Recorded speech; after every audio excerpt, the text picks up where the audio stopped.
I remember a number of incidents, but a couple in particular involved insertion and extraction, almost immediate extraction of SAS patrols. Interesting, they were the same patrol on both occasions. And the first one was not that far away from Nui Dat, in fact. It was probably only about 10 minutes flying.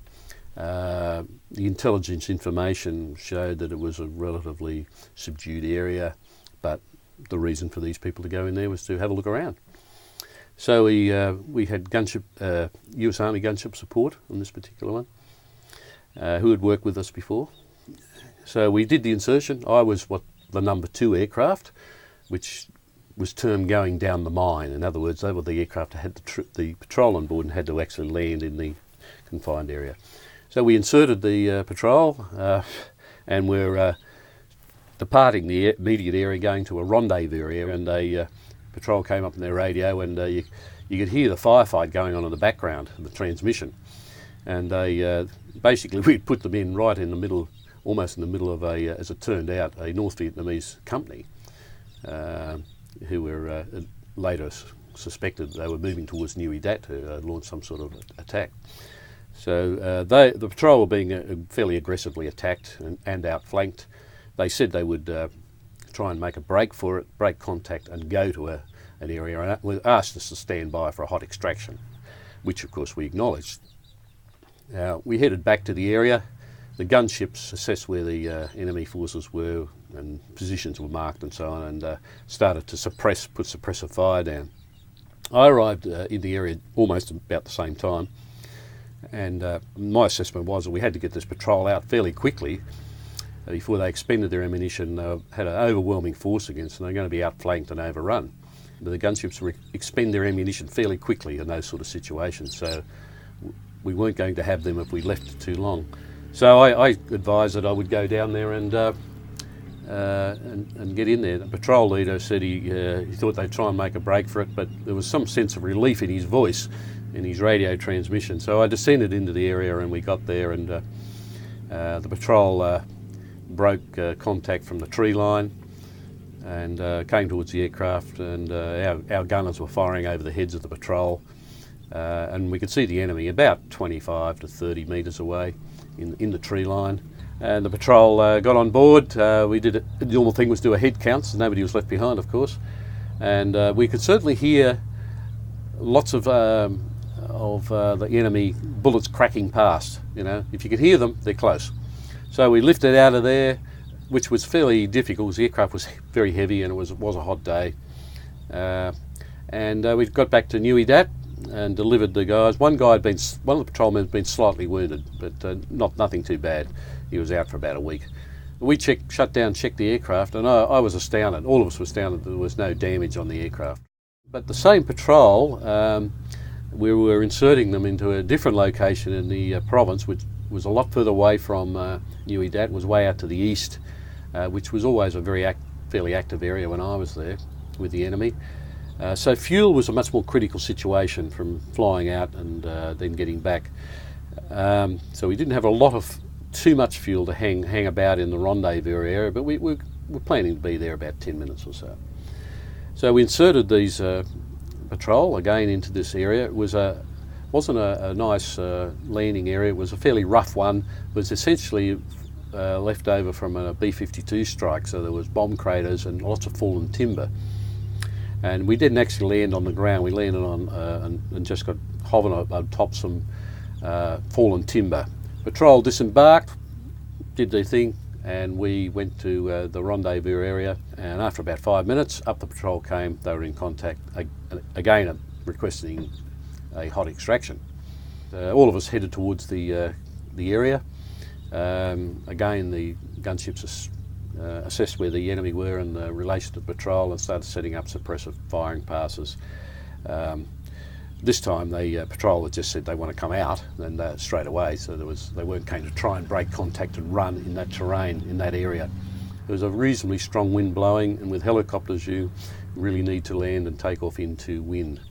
However, once I assessed where the relationship of the patrol to the enemy were, I couldn't approach into wind because it would have taken us right over the known enemy.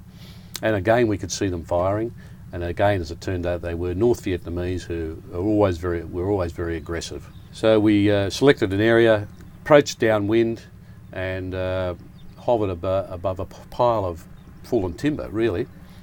And the patrol was making their way to us. It took some time because it was fairly rough terrain.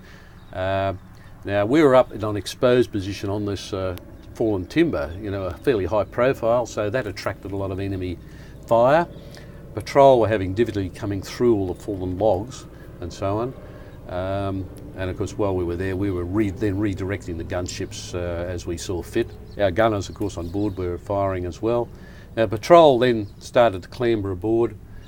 They had some difficulty because they were pretty well exhausted by this stage. They actually had to climb up these fallen timber and get into the aircraft, and the crewmen had to actually stop firing at times and literally haul some of these guys on board.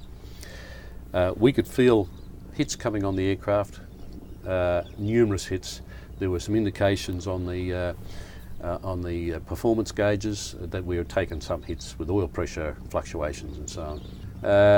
We're going to do this bleed off technique for the takeoff. So we commenced that once everybody was on board, and away we went. And I didn't think we were going to make it after I'd commenced the takeoff roll towards the tree line, which wasn't that far away, with an out of wind takeoff, almost a quartering tailwind it was, in fact. And the performance of the aircraft, and I just called on the intercom and on the radio that we were probably going to crash within 50 metres of the enemy against the tree line.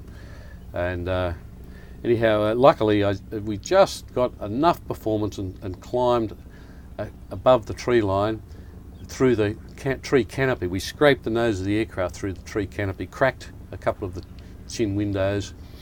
Wasn't really worried about that, but and as we went above the tree line, we picked up enough wind. We turned a little to the right and got a little bit more of the wind off the tail, more towards the nose, and picked up translational lift and managed to, the aircraft kept performing and slowly regained radar RPM and climbed away. Now we climbed a height, clearing the area. I assessed that this aircraft, was obviously damaged, and we didn't want to go back towards Nui Dat, which was probably almost 30 minutes flight away.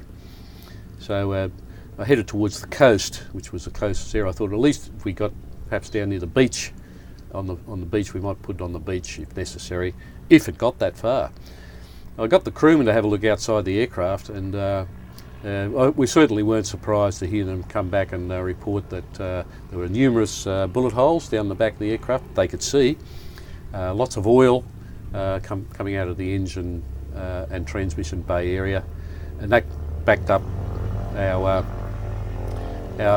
indications inside.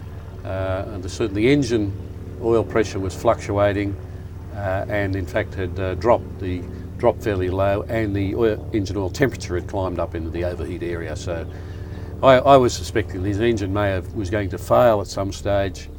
The terrain was lots of jungle and scrub and so on, but there was an old trail that headed down towards the coast. It went back many years. I basically elected to follow that along towards the coast. We could still hear on the radio the gunships had expended their ammunition, were low on fuel by then, so they departed from Nui Dat to rearm and refuel. The forward air controller had the fighters pounding the area, and they were taking considerable ground fire, but they did report a number of bodies in the area, so we took a little bit of comfort from that. And there was a South Vietnamese Arvin fort, the South Vietnamese Army fort down near the coast, which we knew about and we used to resupply from time to time. It had a US Army advisor in there. We called him up on the radio on the tactical frequency, told him we were inbound to helipad and our predicament, and we made it okay and shut down there with some sense of relief on their helipad. The US Army advisor came out and brought an esky out with some beer. It was Budweiser, but nonetheless it was beer.